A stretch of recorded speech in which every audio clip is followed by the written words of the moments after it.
Hello everyone, this is Dr. Jay Mehta here from Shri IVF Clinic, Mumbai. In today's video, we are going to try and answer a question.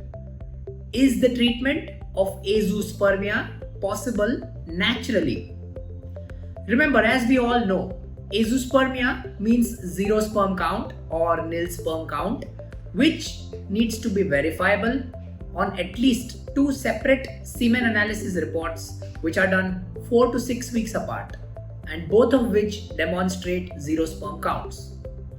Azoospermia can be broadly divided into two major categories: the more common non-obstructive azoospermia and the slightly less common obstructive azoospermia. In order to understand the treatment of azoospermia, I think we need to concentrate for a little while on understanding the anatomy of the male reproductive tract.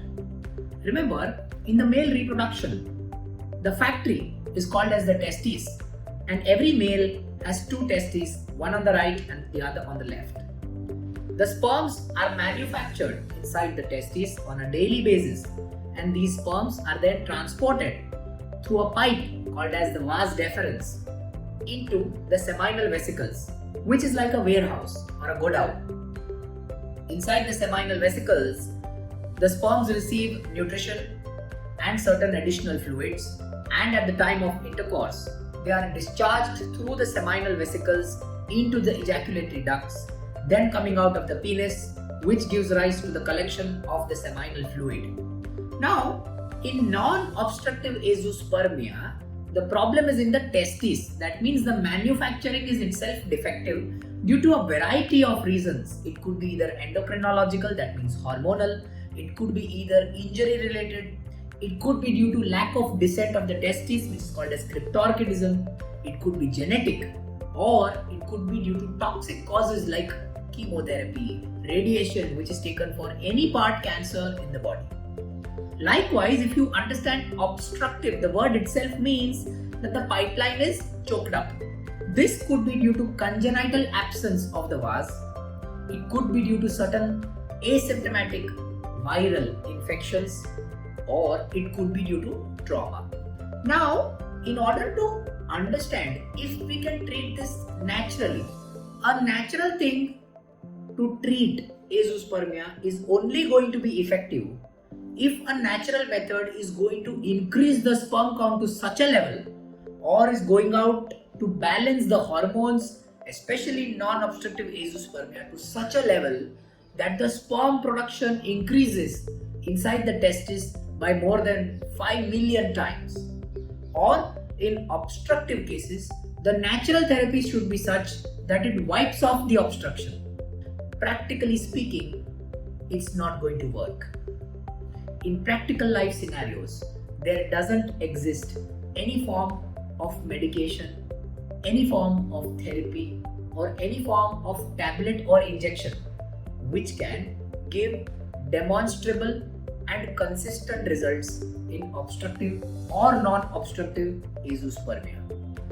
In very rare situations, we can give prolonged injections for a period of 2.5 to 3 years, and it might give us some benefit in enhancing the sperm counts in patients with azoospermia.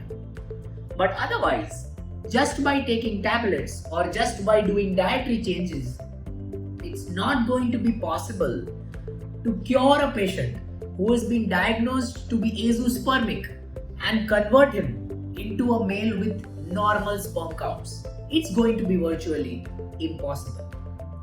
It's also important to remember that patients with azoospermia can have a child with their own sperms, can have their own genetic offspring, as long as they take the correct treatment. And the correct treatment is going to involve either doing DEFNA, that is fine needle aspiration for obstructive azoospermia, or doing microdissection for non-obstructive azoospermia. Both these treatment options have been thoroughly discussed, and we have videos on this on our YouTube channel for the viewer to understand it better. These techniques help in retrieving the sperms, which can be then used for performing the procedure of ICSI, which is a part of assisted reproduction or a higher version of IVF. and only with the help of that, a male with either obstructive or non-obstructive azoospermia can have a genetic child of his own sperms. In order to conclude, I would like to simply say that males with azoospermia should not waste time experimenting and trying out options with extremely limited or virtually zero success rates in enhancing sperm counts. I know it is something which is very difficult to accept for the male ego, but the sooner you accept it, the better it is for you, because once you accept it, there are multiple treatment options which are available to treat it effectively, surgically, as well as with assisted reproduction, which can help you have a child with your own sperms using your own genetic material.